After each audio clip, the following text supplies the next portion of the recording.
Euh, Pas facile.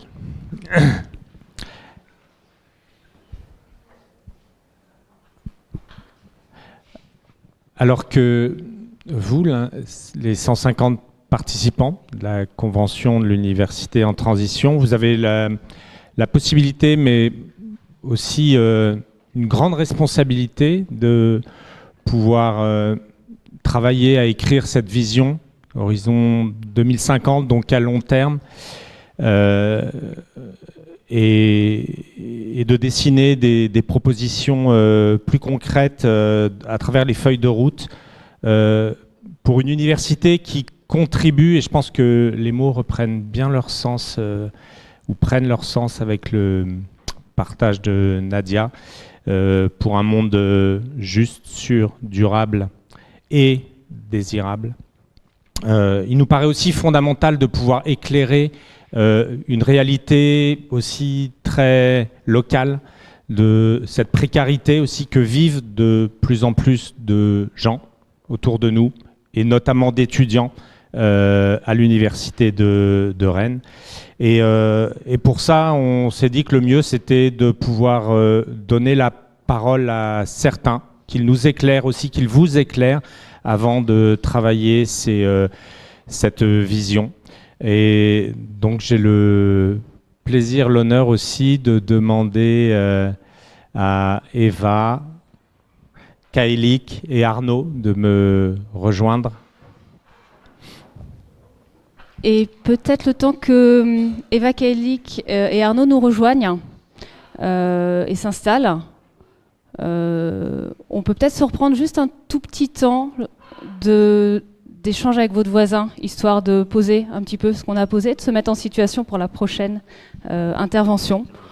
Je pense que ça nous fera pas de mal. Donc allez, on se prend 2 minutes là pour échanger et peut-être se remettre en écoute pour la prochaine intervention.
Du coup, moi, je vais vous redemander de vous présenter chacun en 1 minute.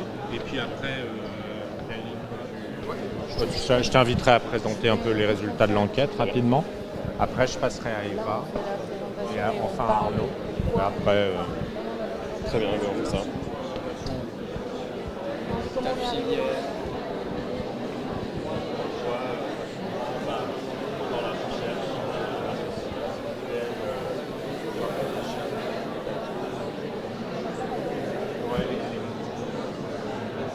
Putain.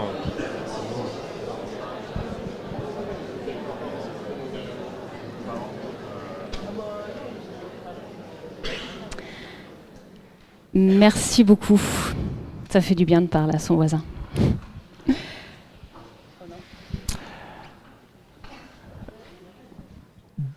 Donc j'ai le plaisir d'accueillir 3 étudiantes, Kaelik, Eva et Arnaud, étudiants engagés.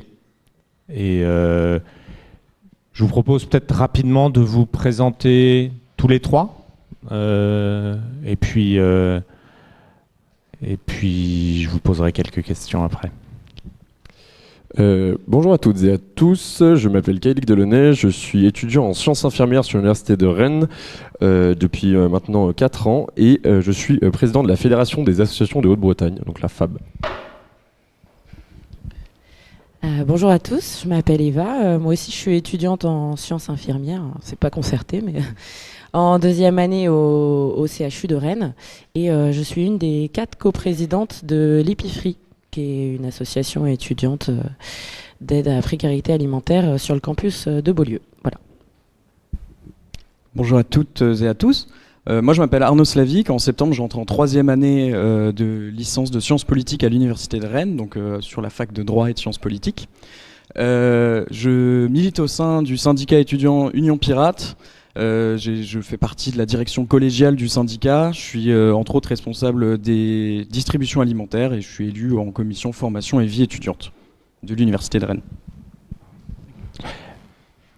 Merci à tous les 3. Kaelik, je te présente peut-être de nous partager un peu le panorama de la précarité, puisque la FAB a coordonné une étude au niveau régional. Donc je te propose de nous partager un petit peu les grands résultats de cette étude pour dresser ce panorama. Alors globalement on va faire ça en 2 temps. Dans un premier temps je vais pouvoir vous faire un contexte un peu plus national avec des données chiffrées issues d'une enquête nationale nommée Boucheton-Crous qui se déroulait de septembre à décembre dernier, auquel on a pu avoir plus de 7500 réponses pour faire un petit peu une grande image de ce qui peut se passer aujourd'hui sur le territoire national. C'est une enquête qui a été portée du coup par des fédérations étudiantes comme la FAB et l'ensemble des associations du coup qui rejoignaient aussi cette enquête. Globalement, aujourd'hui, les étudiants et étudiantes inscrits dans l'enseignement supérieur et la recherche, c'est 2,9 millions de citoyens et citoyennes. Je ne vous apprends rien en disant que la majorité vivent aujourd'hui sous le seuil de pauvreté. On parle de 53% des étudiants et étudiantes qui n'ont pas accès aux tarifs dits boursiers de repas à 1 euro. Et malheureusement, la dernière donnée, c'est 3,5 repas par semaine souhaités par les étudiants et étudiantes dans leur quotidien. Je voulais juste revenir un petit peu sur le terme de précarité étudiante, parce qu'on l'oublie un peu trop et on a tendance à le banaliser. Je vous ai pris la définition exacte du terme de précarité, qui est du coup une forte incertitude à conserver ou récupérer une situation acceptable dans un avenir proche.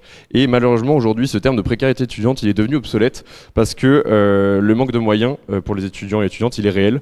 Donc on peut aujourd'hui parler clairement de pauvreté étudiante. Globalement, pour continuer un peu sur les chiffres, on compte aujourd'hui un étudiant ou étudiante sur 5 qui ne mange pas à sa faim pendant ses études. Sur ces étudiants, on a 41% qui doivent se salarier en plus à côté de leurs études, évidemment. Et sur globalement l'ensemble des étudiants, un tiers travaille plus de 12 heures par semaine.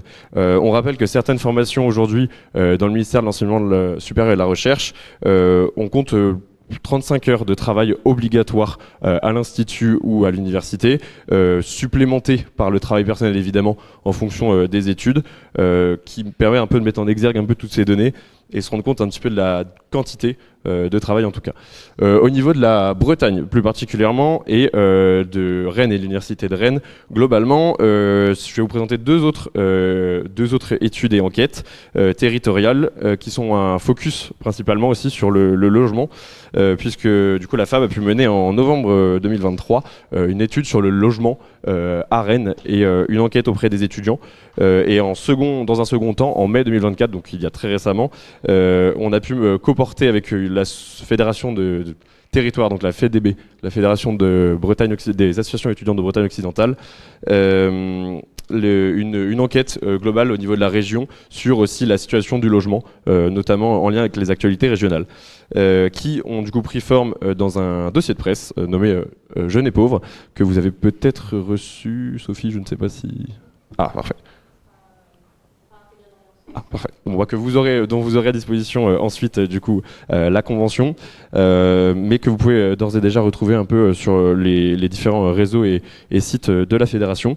Et globalement, ces enquêtes, qu'on peut du coup regrouper plus de 750 réponses auprès des étudiants et étudiantes du territoire, nous permettent de montrer que 42,6% des étudiants et étudiantes ont l'impression de se restreindre aujourd'hui financièrement dans leurs études et dans leur vie étudiante pour pouvoir payer leur loyer. Au quotidien, c'est 511 € de loyer moyen dans les résidences privées. Pour vous rappeler, seulement 36% aujourd'hui des étudiants et étudiantes sont éligibles aux bourses pour les aider à financer leurs études. Donc quand on voit ces chiffres, on peut s'alarmer. Et je voulais aussi vous mettre une petite donnée qui est issue en fait d'un projet mis en place par nos fédérations pour lutter contre la pauvreté étudiante, qui sont les Agorae. En fait, c'est des épiceries sociales et solidaires avec un suivi social pour sortir de cette pauvreté. Et notamment, concrètement aujourd'hui, il y en a une qui est en place au niveau de l'université de Rennes sur le campus de Mazières de Saint-Brieuc. Et globalement, ces bénéficiaires qui sont finalement des étudiants qui sont le plus dans des situations de précarité et de pauvreté. Aujourd'hui, sur tous ces bénéficiaires, 88% n'ont pas accès au repas à 1 € qui est censé être justement mis en place pour les accompagner. Dans un second temps, on peut trouver du coup 20% des étudiants et étudiantes qui travaillent 35 heures sur le territoire breton en plus de leurs études. On rappelle que c'est ces 35 heures qui sont souvent supplémentées à des formations qui, elles, sont déjà énormément chronophages initialement. On a aussi 3 étudiants sur 10 qui présentent des signes de détresse psychologique. Là, je refais, pardon, excusez-moi. 3 étudiants sur 10 qui présentent des signes de détresse psychologique. Et j'ai un peu honte de vous présenter la dernière donnée, puisque aujourd'hui on compte 23% d'étudiants et étudiantes sur notre territoire qui disent avoir eu des pensées suicidaires au cours de leur cursus universitaire. Globalement, je ne souhaitais pas terminer sur cette note pas très positive, donc je vous ai mis des témoignages d'étudiants et étudiantes qui ont pu répondre un peu à notre enquête, auquel je vous laisse prendre connaissance, notamment un étudiant ou une étudiante qui était logé en Crous de Bretagne en décembre dernier, qui disait que son logement était infesté par des insectes, les murs étaient moisis et la tapisserie se décollait et tous les équipements étaient en panne, et d'autres qui expriment en fait devoir faire le choix entre manger ou voir leurs proches, qui montrent un petit peu la situation.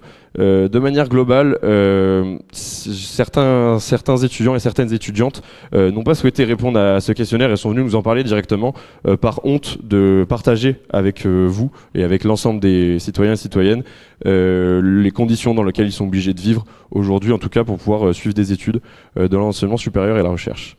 Globalement, je vous ai listé un ensemble de thématiques sur lesquelles les étudiants et étudiantes sont aujourd'hui en difficulté sur notre territoire. On en reviendra notamment, Arnaud pourra en reparler par la suite, mais c'est des thématiques qui reviennent plutôt souvent et qui globalement sont les centres d'intérêt aujourd'hui pour les étudiants et étudiantes une fois qu'ils doivent sortir la tête de leurs études. Désolé pour ce petit point pas très positif pour le début, mais je vais laisser la parole du coup à Eva pour présenter l'épicerie. Merci beaucoup. Moi, je suis venue vous présenter l'Épicerie, qui est une association d'aide alimentaire pour les étudiants, donc sur le campus de Beaulieu. Tu peux mettre la slide après. Donc voilà, donc on fait des distributions alimentaires sur inscription sans condition le mercredi et le jeudi. Donc là, je vous ai mis quelques photos pour avoir un peu une idée de notre local, de comment ça se présente. Donc en fait, pour simplifier un peu les choses, les étudiants viennent avec un sac et on a un certain nombre de tables et ils peuvent se servir d'un ou deux articles en fonction de ce qu'on a sur chaque table. Donc voilà, donc c'est de manière totalement gratuite, c'est sur inscription pour nous, mais voilà, c'est sans condition et puis c'est de manière anonyme s'ils le souhaitent.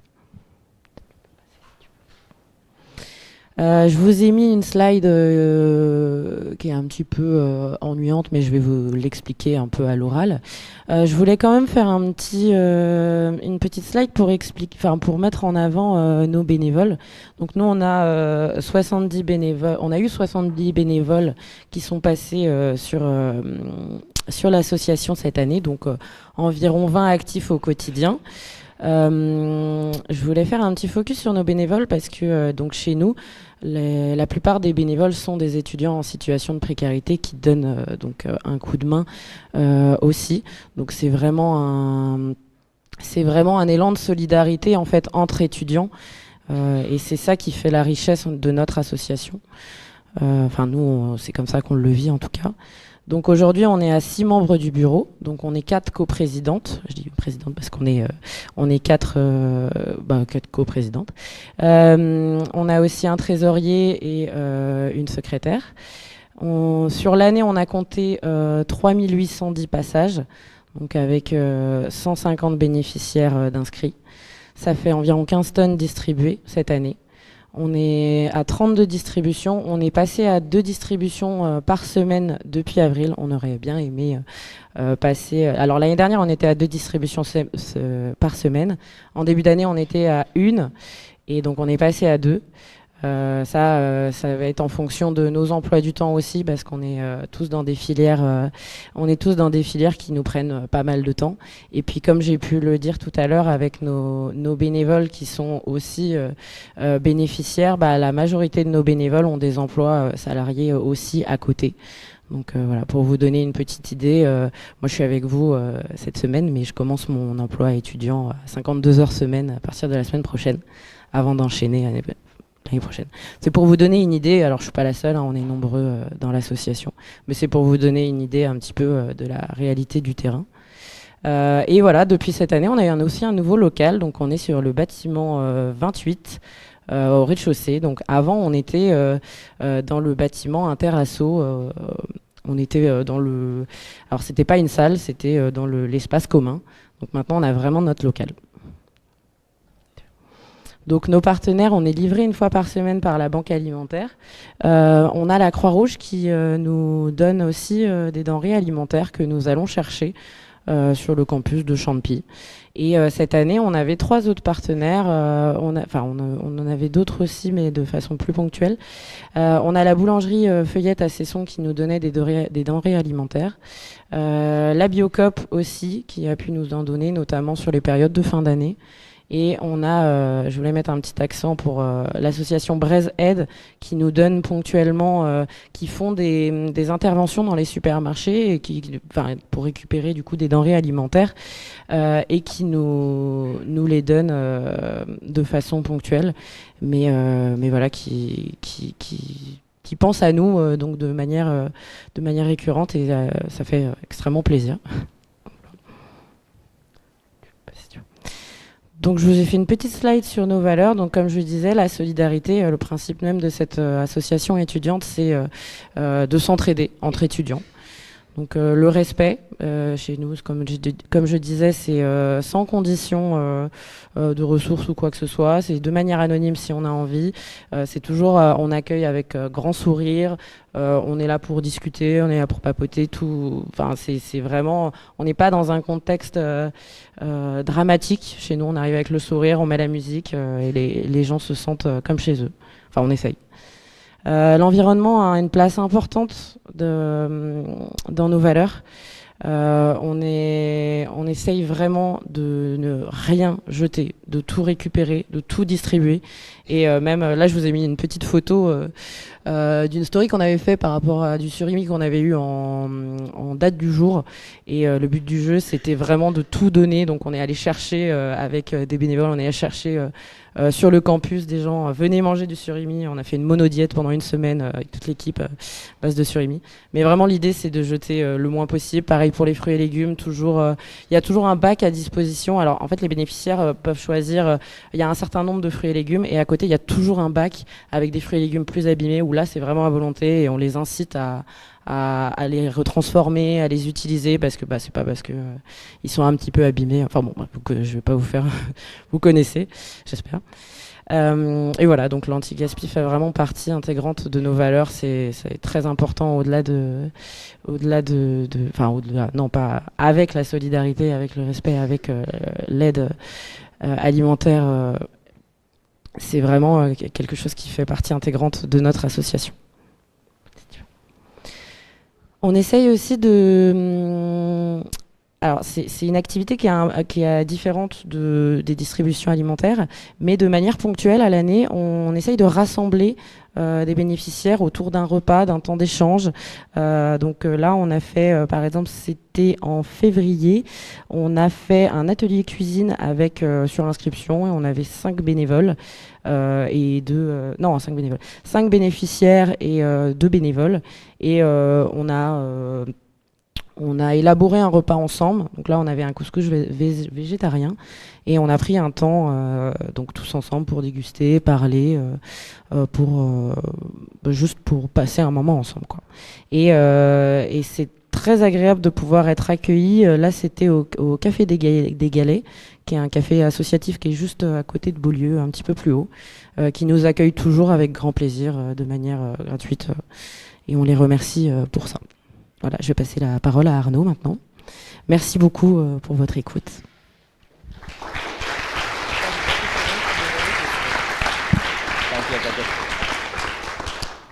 Bien, alors du coup, comme j'ai dit tout à l'heure, moi je fais partie de du syndicat étudiant Union Pirate, syndicat que je vais vous présenter très brièvement. On est donc, en termes de nombre d'adhérents, la plus grosse association domiciliée à l'Université de Rennes.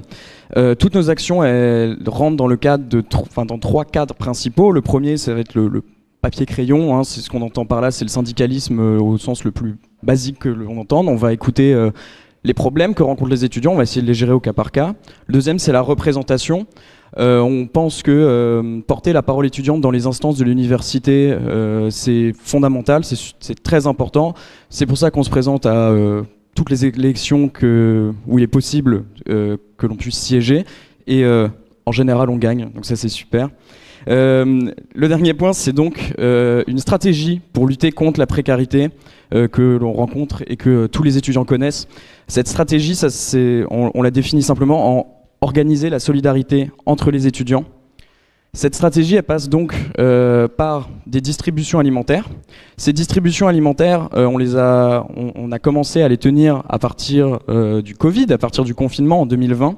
Nos camarades se rendent compte que la précarité explose, que les étudiants n'ont plus les moyens de se nourrir, de se loger, etc. Et donc en plein confinement, nos camarades vont dans les épiceries, vont dans les supermarchés faire des collectes pour remplir des sacs alimentaires et les distribuer gratuitement aux étudiants qui en ont besoin. Ça prend énormément de temps, donc c'est assez complexe à tenir, surtout quand on est étudiant, qu'on a beaucoup d'heures de cours, du travail personnel à fournir, plus potentiellement un travail salarié à côté. Et donc, difficile à tenir, mais c'est pourquoi en 2021, on arrive à avoir une convention de partenariat avec la Banque alimentaire qui nous permet d'organiser cette fois-ci des distributions. Donc on passe des sacs solidaires aux distributions alimentaires. Grosso modo, on tient une table pendant une journée, le mercredi en général, et les étudiants viennent se servir des denrées alimentaires dont ils ont besoin. À ce moment-là, les distributions, elles sont bimensuelles, on en fait 2 par mois, et on tient ça donc de 2021 jusqu'à septembre 2023, où la demande est telle qu'on décide de passer de 2 à 3 distributions mensuelles. Si le format et la fréquence de nos distributions, ils ont quelque peu changé, ce qui n'a pas changé, ce sont nos valeurs, les valeurs avec lesquelles on distribue. La première d'entre elles, c'est celle de ne laisser sur le côté aucun étudiant, c'est-à-dire de couvrir tous les campus de l'Université de Rennes. On pense à tous les campus rennais, donc c'est pour ça qu'on alterne entre le campus de Beaulieu, celui de droit, de sciences éco et santé, mais aussi les campus délocalisés. Avec nos camarades de Lannion, on arrive à tenir 2 distributions mensuelles, et en partenariat avec l'Union Pirate de Rennes 2, on arrive à tenir 2 distributions mensuelles à Saint-Brieuc également. Une autre valeur qui est fondamentale pour nous, c'est que nos distributions, elles sont gratuites et sans condition. Ce que ça veut dire concrètement, c'est qu'on ne va pas regarder les revenus de l'étudiant, on va encore moins regarder celui de ses parents, pour une raison simple, c'est, on l'a dit tout à l'heure, tous les étudiants sont précaires. Un paquet de pâtes, personne ne crache dessus en général, et c'est logique. Et donc voilà, toute personne qui vient et qui demande à récupérer des denrées peut le faire, on ne vérifie absolument rien. Enfin, et c'est un point sur lequel on a vraiment envie d'insister, c'est que nos distributions, c'est un acte politique. On est très loin d'un acte de charité. Quand on distribue de la nourriture, on adresse un message à l'État, au ministère et même à l'université. Les étudiants se sentent abandonnés, les étudiants sont précaires, sont pauvres. Et face à cela, la jeunesse s'organise, la jeunesse distribue et pense aux plus faibles. Voilà. On parle beaucoup de précarité alimentaire depuis le début, mais on l'a vu tout à l'heure, la précarité, elle passe par beaucoup d'autres spectres de la vie de l'étudiant. On pense au logement, par exemple, à Rennes, Kailig en a parlé tout à l'heure, mais je pense aussi à mes camarades étudiantes et étudiants menstrués. Et c'est pourquoi on a lancé en 2022 le projet Changeons les règles, qui est un projet de distribution de protection périodique. L'idée, c'est donc de distribuer des culottes menstruelles, là, ces dernières années. Ces culottes, elles sont extrêmement onéreuses. Une culotte que l'on distribue, elle coûte 30 € à la base. Voilà, nous, on a toujours les mêmes valeurs, le faire gratuitement et couvrir absolument tous les campus, dont les campus délocalisés. L'idée est la suivante, du coup, c'est que ces protections, ça peut être une très bonne solution écologique et économique, puisqu'elles sont réutilisables. En revanche, 30 € dans le budget d'un étudiant qui est déjà extrêmement serré, on sait que c'est beaucoup trop. D'autant plus que ces protections, elles ne conviennent pas à tout le monde. Et donc, en les distribuant gratuitement, les personnes peuvent les essayer, voir si ça leur convient et potentiellement en racheter une derrière ou alors attendre une autre distribution, étant donné qu'on en fait, qu'on tient un projet Changeons les règles par an. Voilà sur nos actions. Merci beaucoup à tous les trois. Je crois qu'on peut les applaudir.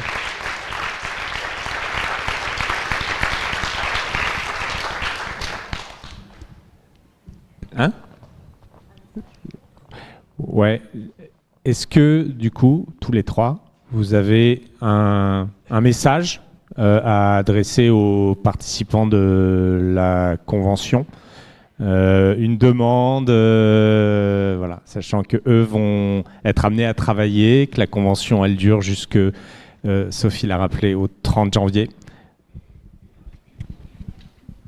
Ouais. Effectivement, plus qu'un message aussi, on a certains changements auxquels nous on est confrontés et qu'on souhaite voir apparaître aujourd'hui dans la vie d'un étudiant ou d'une étudiante sur le territoire. Globalement, ça va se passer, comme je disais, à deux échelles. La manière où on va se rendre compte que des chiffres et des données vont être valables pour l'ensemble du territoire français, mais des fois aussi uniquement sur notre territoire à nous. Je vous ai listé 2-3 positions et changements qui, pour nous, peuvent améliorer grandement la condition des étudiants et étudiantes de manière globale sur le territoire français. On parlait de la CVEC, de la contribution à la vie étudiante et de campus, qu'on voit cesser d'augmenter aujourd'hui chaque année, malheureusement. Je disais tout à l'heure que j'étais là depuis 4 ans, malheureusement je la vois augmenter depuis 4 ans, mais c'est le cas depuis bien plus longtemps, parce que aujourd'hui le coût de la rentrée, aujourd'hui on est un étudiant sur le territoire de Haute-Bretagne, on veut démarrer nos études. En septembre, on doit payer 2 932 € pour pouvoir se permettre de se lancer dans ces études-là. Et on parlait de questionnement tout à l'heure, moi je vous questionne tous et toutes aujourd'hui, comment faire pour que chaque étudiant et étudiante qui se lance dans une année, qui se lance dans un cursus universitaire, aujourd'hui ait l'assurance et la conviction de terminer son année ou de terminer la formation qu'il ou elle a entamée. Et c'est un gros enjeu qui nous tient à cœur.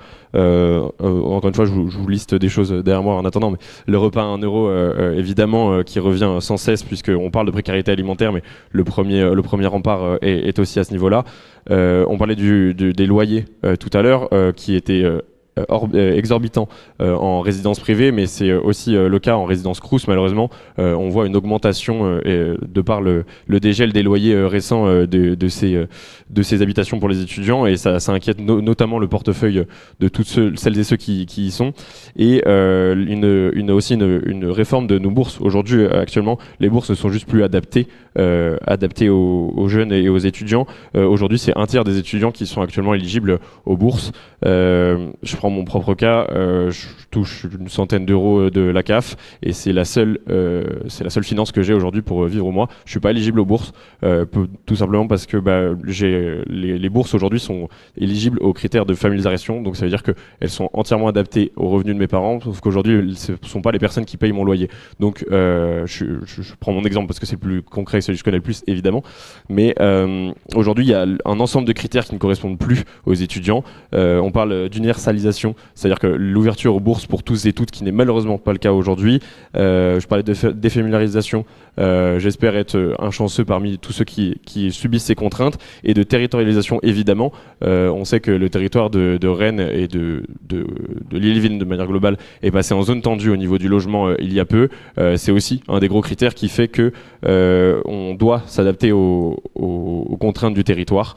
Notamment là-dessus, d'où les changements aussi locaux avec un encadrement des loyers. On voit nos loyers augmenter sans cesse au quotidien chaque année à la super révision en janvier qui nous arrive sur nos quittances de loyer, mais c'est aussi le cas pour les logements sociaux qui profitent trop peu ou en tout cas rarement aux étudiants et étudiantes. Évidemment, je reviens sur les résidences Crous parce que c'est les premières qui nous touchent et celles sur lesquelles on est concerné. Aujourd'hui, il faudrait plus de 1500 logements sur le bassin rennais pour pouvoir répondre à l'ensemble des étudiants et étudiantes qui souhaiteraient être domiciliés dans un logement Crous. C'est un chiffre qui est exorbitant, mais qui malheureusement n'est même pas suffisant pour faire face à cette notion de précarité du logement pour les étudiants et étudiantes. Il y a des aides d'urgence, je vous rassure, qui existent, mais malheureusement aujourd'hui elles sont trop peu utilisées, elles sont quasiment pas sollicitées. Je pense notamment aux aides du Crous, ASAP, ASA, donc les aides spécifiques d'allocation qui sont ponctuelles ou annuelles, qui aujourd'hui ne sont que trop peu sollicitées, ou alors qui ont du mal à être allouées aux étudiants et étudiantes qui sont dans le besoin. Et pour terminer sur quelque chose qui est aussi un peu plus d'actualité, les frais d'inscription élevés et les frais différenciés. Je pense notamment aux étudiants et étudiantes extracommunautaires ou étrangers qui subissent encore une fois cette discrimination dans pas mal d'universités, de lieux de formation où en fait l'accès à l'enseignement supérieur et à la recherche est devenu complexe pour un bon nombre d'entre eux. Voilà de manière globale, mais je tenais aussi à revenir notamment puisqu'à la consigne c'est quand même une question à la base, c'était sur cette question de comment est-ce que vous voyez un étudiant et une étudiante, comment vous arrivez aujourd'hui à lui dire j'assure que les études que tu souhaites suivre vont être possibles, qu'on puisse assurer en fait une liberté d'accès aux études et à l'enseignement supérieur et à la recherche à tous et toutes, en tout cas sur le territoire de l'université de Rennes et des établissements composantes. Pardon, j'ai beaucoup parlé. Merci Kalik.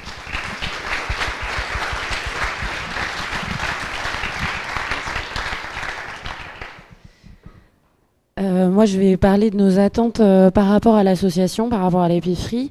Je suis vraiment heureuse de vous avoir devant moi parce que c'est vrai que, pour être honnête avec vous, nous, on a un peu un sentiment d'abandon de l'université. On a l'impression d'être une entité à part. Alors bien qu'on soit sur le campus, on a un peu l'impression d'être une unité à part. Donc nous, ce qu'on aimerait vraiment bien de votre part, ce serait plus de visibilité. Il y a énormément d'étudiants qui n'ont jamais entendu parler de l'épicerie, des étudiants en situation de précarité qui vont même sur le campus de Rennes 2 parce qu'ils n'ont absolument aucune idée du fait qu'on soit là. Donc on a aussi du mal à recruter des bénévoles. Alors même si je vous ai dit qu'on avait 70 bénévoles, qu'on a eu 70 bénévoles à nous aider cette année, c'est compliqué pour nous de fonctionner de manière quotidienne. Donc on aimerait vraiment un soutien de la part de l'université dans nos démarches. Et on aimerait aussi une collaboration avec l'université pour devenir un contact, une ressource. En fait, ce que je veux dire par là, c'est que là vous avez 2 jours pour réfléchir à des solutions qui peuvent être mises en place pour l'année prochaine. Comment faire pour nous aider à favoriser l'accès au logement, à la culture, au transport auprès de nos bénéficiaires, parce que nous on est là, on est une association d'aide alimentaire, mais on pourrait faire tellement plus et on pourrait faire tellement plus ensemble. Donc voilà, c'est la petite intervention que je voulais faire auprès de vous. Je vous remercie.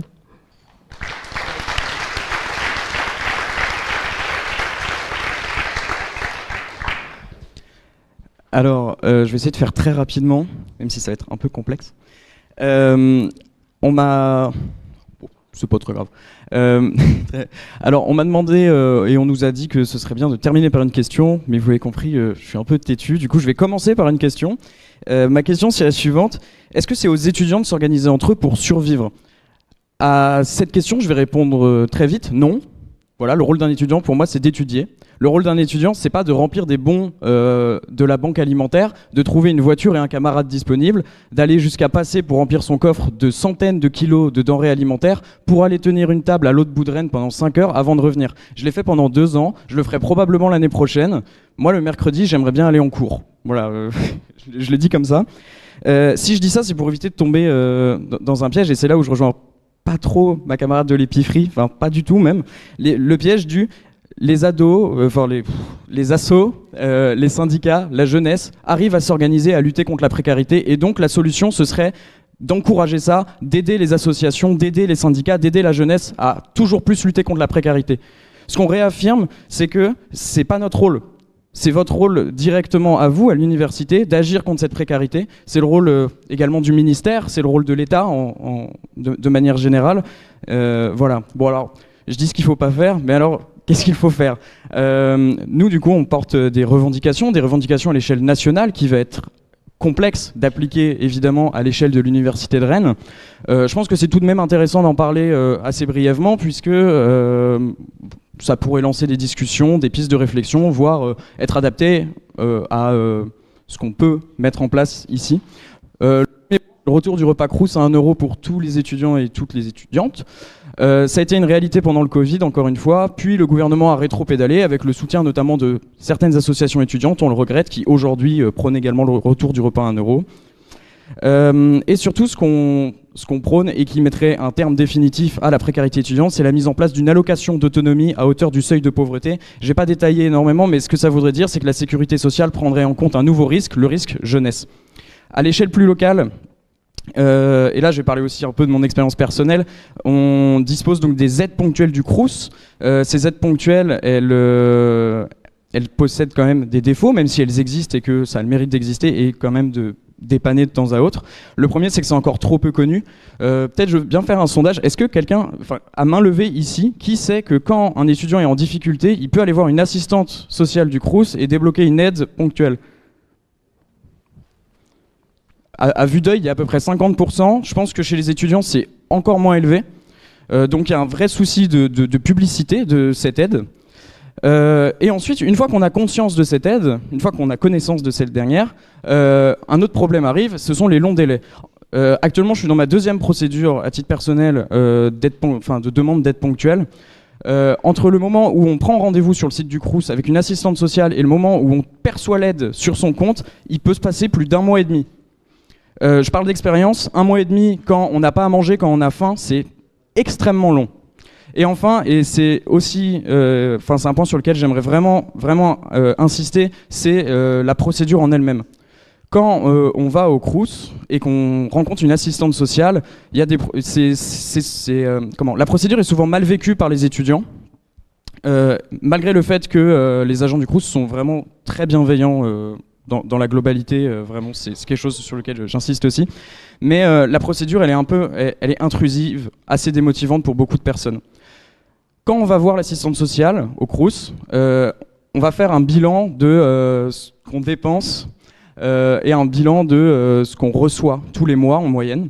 Et à ce moment-là, peu importe la bienveillance de l'agent Crous en face, on se sent jugé. On se sent jugé quand on dit que oui, par semaine, je dépense 20 € dans les courses. Parce qu'à ce moment-là, en fait, on se fait une réflexion où on se dit, peut-être que si j'avais mangé des pâtes toute la semaine, j'aurais pas eu à faire cette aide. De la même façon, peut-être que si je dépensais pas 15 € de loisirs par mois, peut-être que si je restais dans mon 9 mètres carrés du Crous à manger mes pâtes, j'aurais pas eu besoin de faire cette aide. Pourtant, on est complètement légitime à essayer de bien manger, on est complètement légitime à essayer d'avoir une vie étudiante normale. Voilà. Je termine très très rapidement sur des choses plus concrètes qui se passent à l'université ici même. Kylie en a un peu parlé, les frais différenciés. C'est quelque chose qui a été introduit par une loi il y a quelques années qui s'appelle ironiquement Bienvenue en France. Cette loi, elle elle introduit le fait que les étudiants extra-communautaires payent des frais d'inscription qui sont plus élevés que les frais nationaux. À l'université de Rennes, ils sont 2 à 3 fois plus élevés et ils montent jusqu'à 1 100 € dans certains cursus. C'est monumental et cette loi n'est pas appliquée dans d'autres universités. Je pense à l'université de Rennes 2, qui est juste à côté de celle-ci. Voilà. Et depuis cette année, on a également une nouvelle attaque envers les étudiants extra-communautaires, et je pense que c'est super important d'en parler, surtout dans le contexte politique actuel.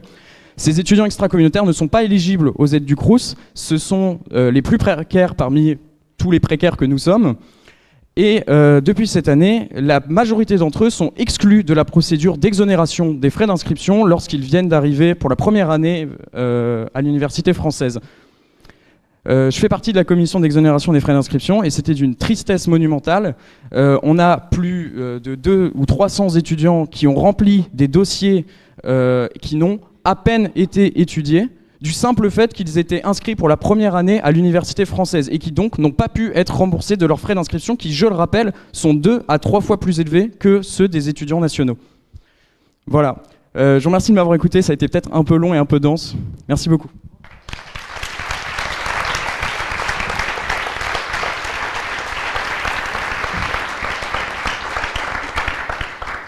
Merci à tous les trois d'avoir porté la voix des étudiants et partagé votre expérience personnelle.